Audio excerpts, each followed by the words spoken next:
In the vast, sun-scorched plains of Montana, where the sky stretched endlessly like a canvas painted in hues of blue and gold, there lived a man named Elias Thorne. He wasn't born to the land, not like the others who claimed the dirt under their boots as their birthright. Elias had come from the crowded streets of Chicago, a place where the air was thick with smoke and the noise of factories drowned out the whispers of the wind.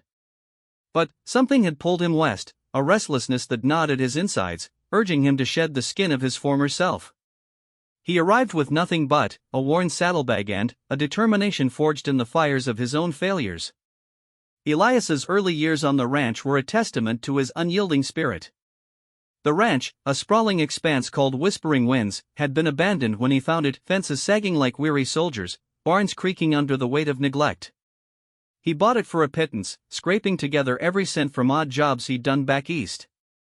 The locals laughed at him, calling him the city fool behind his back, and, sometimes to his face. They said the land was cursed, that no one could tame it after the previous owner had lost everything to drought and debt. But Elias saw potential where others saw ruin. He worked from dawn until the stars pricked the night sky, mending fences, digging wells, and breaking horses that bucked with the fury of untamed storms. It was during those solitary days that Elias began to confront his weak self. Back in Chicago, he had been a shadow of a man timid in the face of authority, quick to retreat from conflict, always bending to the will of others. His father had been a harsh taskmaster, belittling him for every perceived flaw, and Elias had carried that weight like a yoke around his neck. But, out here, alone with the elements, he realized that to survive, he had to destroy that weakness. He pushed himself beyond limits, riding through blizzards to check on cattle, facing down rustlers with nothing but his wits and a rifle he barely knew how to use. Each hardship chipped away at the fragile parts of him, until what remained was a core of steel. One crisp autumn morning, as the leaves turned to flames on the distant hills, Elias rode into town for supplies. The general store was buzzing with gossip, the kind that small towns thrived on. That's when he first saw her, Amelia Voss. She stood behind the counter, her hands deftly wrapping parcels, her eyes downcast as if the floor held secrets she dared not share. Amelia was the daughter of the store owner, a gruff man named Harlan who treated her like an afterthought. The townsfolk mocked her quietly, calling her plain Amelia or the overlooked spinster. At 32, she was considered past her prime, her features sharp and unadorned, her dresses simple and faded. Whispers followed her. She had once been engaged to a traveling salesman who left her at the altar, taking her dowry and her dignity. Since then, she had retreated into herself, becoming a fixture in the store like the dusty shelves. Elias didn't see the mockery. What he saw was a quiet strength, a soul that shimmered beneath the surface like a hidden spring. He approached the counter, his boots thudding against the wooden floor. "Morning, ma'am," he said, tipping his hat. "Need some nails and wire for fencing."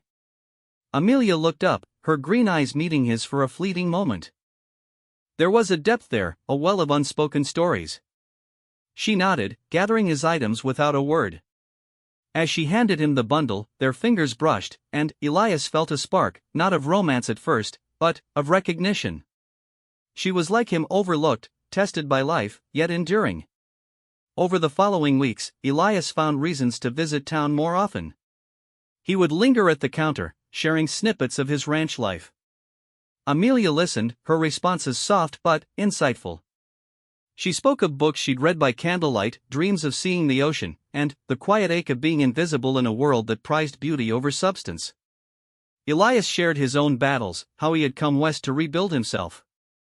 "A man who destroys his weak self," he once said, quoting a phrase he'd read in an old philosophy book, "can never be destroyed by others."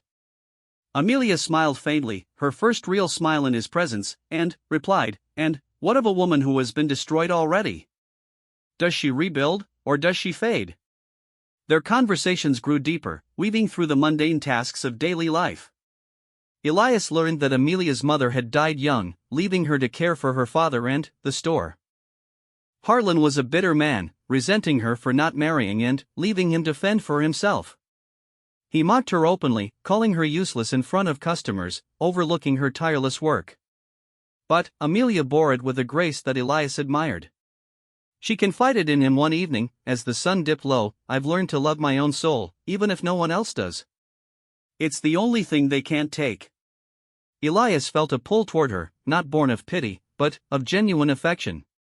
He began to court her subtly, bringing wildflowers from the ranch, inviting her for rides on his horse. The town noticed, and the mockery intensified. The city fool and plain Amelia, they sneered. What a pair! Harlan forbade it at first, but Elias stood firm, his newly forged strength unyielding. He confronted Harlan one day, his voice steady. She's worth more than this town knows. And I'll prove it. Amelia, touched by his persistence, began to open up. They shared stolen moments by the river, where she spoke of her fears and hopes. Elias told her of his transformations, how each scar on his hands represented a victory over his past self. I've destroyed the weakness in me, he said. And, in doing so, I've found room for something real. She leaned against him, her head on his shoulder, and, for the first time, felt seen. As winter approached, Elias proposed. It wasn't grand, no rings or fanfare, just a quiet question under a blanket of stars. Amelia said yes, her voice trembling with joy. They married in a simple ceremony, the townsfolk attending more out of curiosity than celebration. Whispers followed them down the aisle, but Elias and Amelia walked with heads high, their souls intertwined. Life on the ranch began anew. Amelia adapted quickly, her hands callousing from work, her spirit blooming in the open spaces. She tended the garden, mended clothes, and shared the burdens Elias had carried alone. Their love was quiet, built on mutual respect rather than passion's fire. But storms loomed. The drought returned, fiercer than before, turning the land to dust. Cattle grew thin, and debts mounted. The townsfolk, ever eager for downfall, mocked Elias's efforts. Told you the land was cursed, they said. Elias refused to break. He rode out each day, searching for water, negotiating with banks. Amelia stood by him, her overlooked strength now his anchor. One night, as they sat by the fire, she said, "You've taught me that being mocked doesn't define us. It's what we build from the ruins." He pulled her close, knowing that together, they were unbreakable. But fate tested them further. Rustlers struck, stealing half their herd. Elias tracked them into the hills, his rifle at the ready. In the confrontation, shots rang out, and he was wounded, a bullet grazing his side. He returned home bloodied but victorious, the rustlers scattered. Amelia nursed him, her hands steady, her love fierce. "You destroyed your weak self long ago," she whispered. "And, now, no one can destroy you." As spring thawed the earth, the ranch began to recover. Rains came, greening the fields. Elias and Amelia's bond deepened, a testament to souls that had been mocked and overlooked but loved anyway. Yet, greater challenges awaited, ones that would force Elias to confront remnants of his past and Amelia to claim her own power. Word count for Part 1, approximately 1,200 words. Part 2. The years rolled on like the endless Montana horizon, each season etching deeper lines into Elias and Amelia's story. The ranch prospered under their joint stewardship, the once barren land now teeming with life. Cattle grazed contentedly, crops swayed in the breeze, and a small house they built together stood as a symbol of their resilience. But prosperity brought envy, and the town's mockery evolved into something sharper: resentment. Elias had become a figure of quiet legend among the ranchers, the man who tamed whispering winds.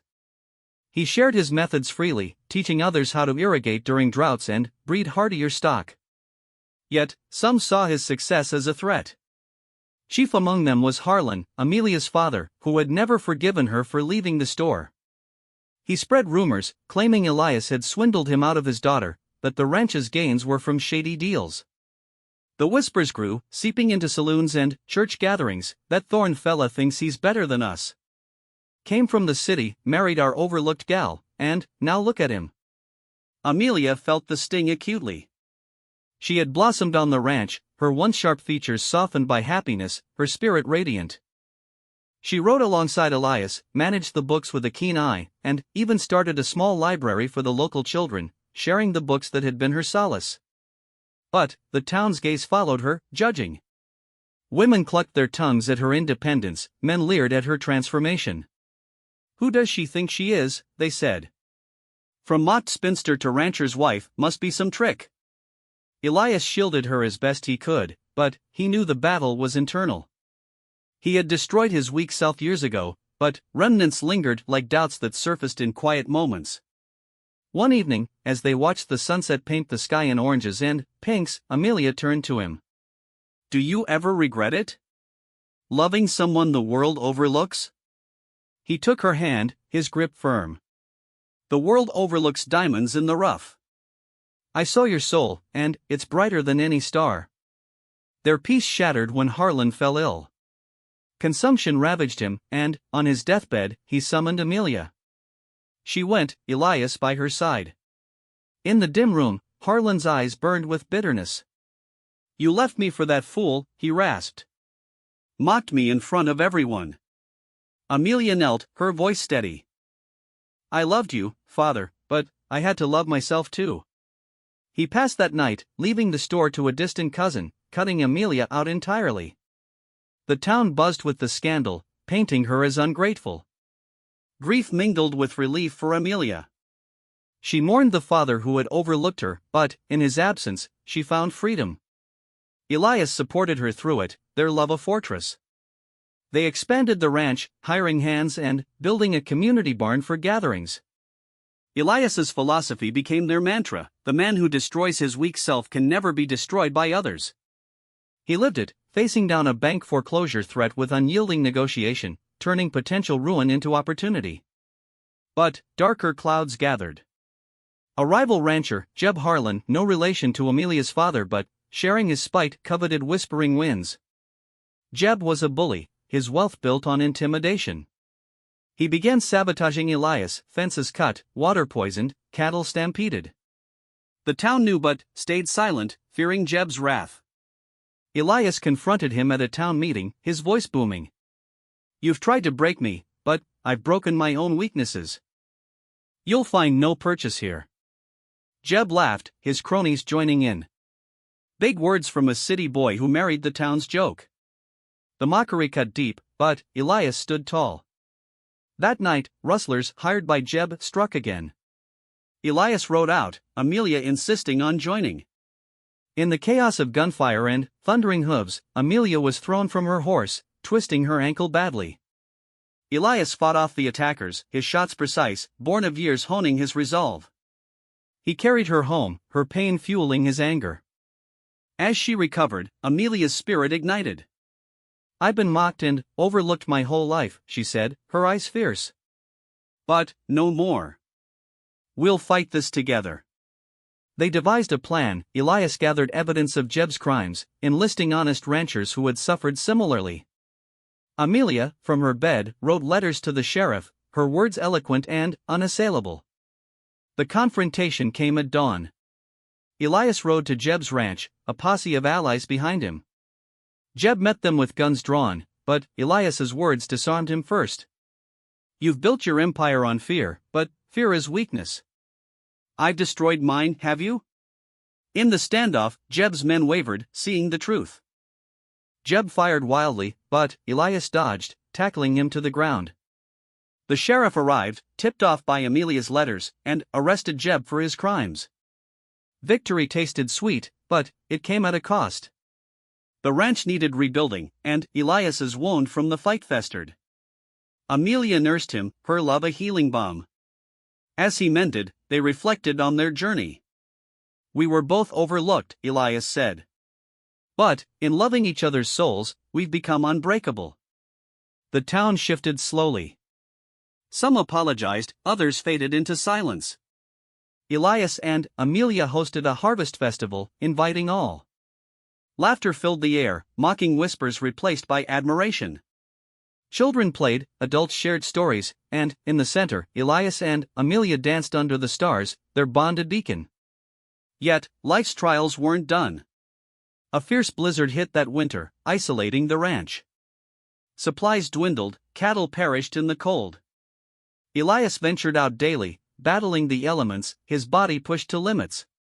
Amelia managed the home front, rationing food, keeping spirits high among the hands. One night, Elias didn't return. Amelia, defying the storm, saddled a horse and rode into the whiteout. She found him collapsed, half buried in snow, having rescued a stranded calf. Dragging him back, she fought tears. "You can't leave me," she whispered, warming him by the fire. He awoke weak but alive, murmuring, "My weak self is long gone. And, with you, I'm eternal." The storm passed, spring bringing renewal. They emerged stronger, their love tempered like fine steel. As years turned to decades, children came, 2 sons and a daughter, each inheriting their parents' resilience. The ranch thrived, a legacy of destruction and rebirth. Elias taught his children the mantra, watching them destroy their own weaknesses. Amelia, once mocked, became a matriarch, her soul loved deeply. But age crept in, bringing new battles. Elias's hands trembled, old wounds aching. Amelia's vision faded, but her spirit remained sharp. They faced it together, mocking time itself. Word count for Part 2, approximately 1,200 words. Cumulative, 2,400 words. Part 3 time wove its inexorable thread through the fabric of Elias and Amelia's life, turning the vibrant colors of youth into the muted tones of wisdom. The ranch, now a bustling haven passed to their children, stood as a monument to their enduring love. Their sons, rugged and determined, managed the cattle drives, while their daughter, with Amelia's keen mind, handled the finances and expansions. Grandchildren scampered across the fields, their laughter echoing the joy that had once been scarce. Elias, now in his 70s, sat on the porch each morning, his eyes scanning the horizon.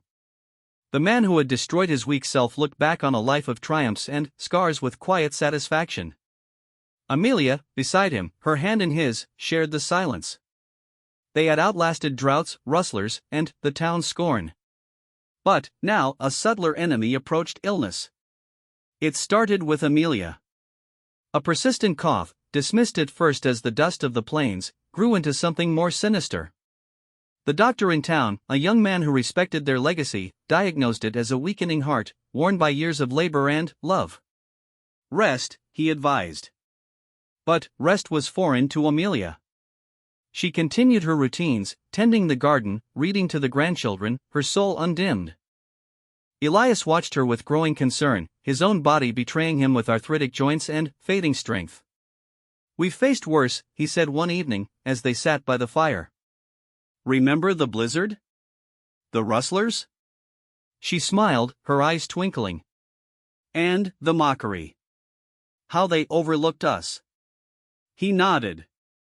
"But I loved your soul anyway. And that love destroys any weakness."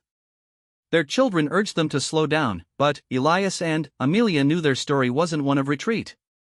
They traveled to the city for better care, Elias driving the old truck with steady hands. In the hospital, amid beeps and sterile walls, Amelia underwent treatments. Elias stayed by her side, recounting their tales, the day they met, the proposal under stars, the battles won. Nurses listened, moved by their bond.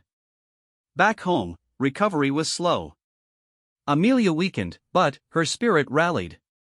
She wrote letters to old friends, sharing the philosophy that had guided them: the man or woman who destroys their weak self can never be destroyed by others. Elias read them aloud, his voice strong. Tragedy struck when their eldest son was injured in a riding accident, breaking his leg badly. The ranch faltered without him, debts mounting from medical bills. The town, now admiring rather than mocking, offered help, but Elias insisted on handling it. He rode out one last time, negotiating with buyers, his age no barrier. Amelia, from her bed, directed operations, her overlooked wisdom now revered. As she improved, they celebrated their 50th anniversary. The ranch hosted a grand gathering, neighbors and family filling the barns. Stories flowed like wine: how Elias tamed the land, how Amelia tamed his heart. Toasts rang out, to the couple who loved souls over surfaces. Elias pulled Amelia close, whispering, "We've proven it." Mocked, overlooked, but unbreakable. But fate had one final test. Elias suffered a stroke, his left side paralyzed. The man who had destroyed his weak self now faced a body that betrayed him. Amelia became his caretaker, her heart strong despite its frailty. She helped him walk, fed him when hands failed, her love fierce. You've carried me through storms, she said. Now I carry you. In those quiet months, they reflected deeply. Elias, speech slurred but, mind sharp, spoke of regrets, none for loving her, only for not seeing her sooner. Amelia confessed her fears of being overlooked in death, forgotten. Never, he rasped. Your soul is eternal. Their children stepped up, the ranch thriving under new hands. Grandchildren learned the mantra, destroying their own weaknesses through trials small and large. Elias and Amelia watched from the porch, content. One autumn day, as leaves fell like golden rain, Amelia passed peacefully in her sleep, her hand in Elias's. He wept, the last vestige of weakness shed in grief. The town mourned, no mockery left, only respect for the woman who had loved and then loved so profoundly. Elias lived on a few more years, his body frail but spirit indomitable.